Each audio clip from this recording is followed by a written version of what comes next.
Un vizconde para una solterona. Saga Solteronas 6 por Olympia Russell. Capítulo 8. No pensaba cortarle la cabeza a nadie, por supuesto, fuera quien fuera aquella escritora, él solo quería desenmascararla y hacer pública su identidad. Un fastidio para la autora, que por algo escribía con seudónimo, y una forma de enseñarle a su disco la hija que la última palabra siempre la tenía él. Un golpe de autoridad en la mesa, vamos. Pero el tema no salió en absoluto como él esperaba. En primer lugar, perdió un par de días en investigar y finalmente contratar a aquella nueva institutriz. Él no hizo nada directamente, encargó todo al administrador, pero sí dio el visto bueno a todo desde su despacho. La señorita Clark, al parecer, respondió a las 2 entrevistas que tuvo con Henry McNugget con la misma corrección y aburrimiento que la información sobre su persona transmitía. Es perfecta, Archie, educada, sin resultar empalagosa, seria, sin resultar antipática, limpia y modesta. Solo desentona su sombrero, que es demasiado grande, pero eso no es impedimento para contratarla, ¿verdad? Le había escrito Henry de nuevo con ironía, y él, siguiéndole el juego, le había mandado una nota escueta respondiendo tan solo que no, que el sombrero no era ningún problema. Con aquel visto bueno, Henry McNugget contrató a la señorita Clark sin que él ni siquiera la viera. Ya coincidirían en palacio alguna vez y él la saludaría de manera educada, seria, modesta, limpia y fugazmente.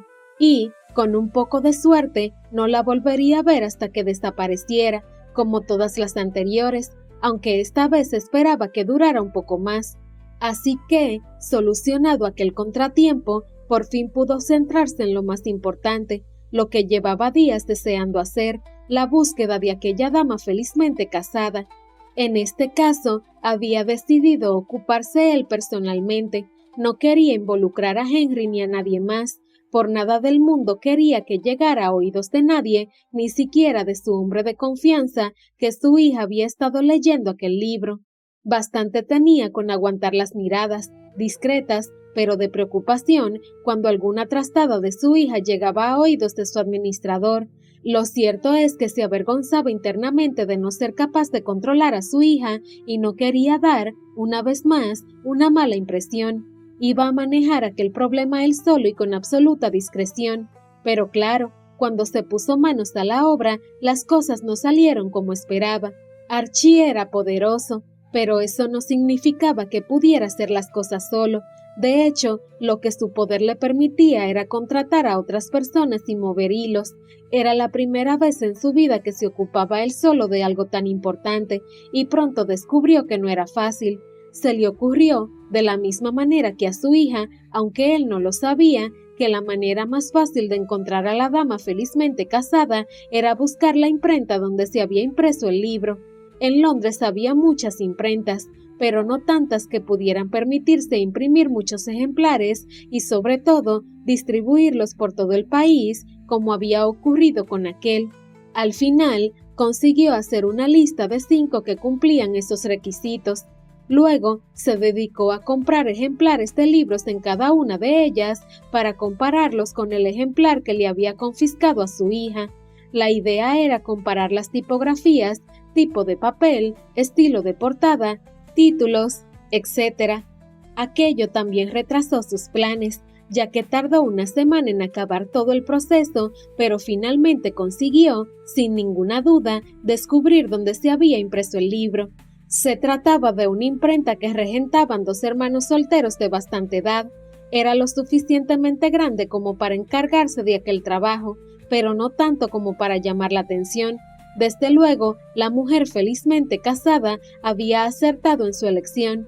El mismo día que lo vio claro, se acercó al lugar, con tan buena suerte que ambos dueños se encontraban ahí. Pero su buena suerte acabó en eso. Los dueños les recibieron educadísimos, un poco impresionados de que alguien tan poderoso se acercara a hablar con ellos, pero ahí quedó todo. No consiguió sonsacarles nada. De verdad que nosotros tampoco lo sabemos. Nos llegó la petición por correo, junto con una buena suma de dinero, con un apartado postal como dirección, uno en la mayor oficina de Londres. Hasta ahora los envíos de dinero siempre han sido por esa vía. Además, nosotros tampoco hemos indagado. Hemos respetado el anonimato que nuestro cliente quiere mantener, como comprenderá. La explicación era perfectamente plausible y Archie decidió no insistir más. Él no era un matón, aparte de que no tenía por qué dudar de lo que aquellos hombres amables le acababan de decir. Volvió al palacio un poco desanimado. Para poder avanzar más necesitaba ayuda externa. Contratar a alguien para que hablara de manera más seria con los dos hermanos y conseguir, al menos, el número del apartado de correos, y mandar a alguien a vigilar la oficina de correos hasta que la dama en cuestión apareciera. Es decir, algo que solo podía hacer si sacaba a la luz su problema y ponía a su hija en la picota. No podía hacerlo. Pero por otro lado, necesitaba, cada vez más imperiosamente, desenmascarar a aquella atrevida que había puesto el honor de su hija en peligro. En la encrucijada que se encontraba, decidió tomarse unos días para reflexionar, a ver si se le ocurría una nueva forma de dar con la autora sin llamar la atención sobre su hija.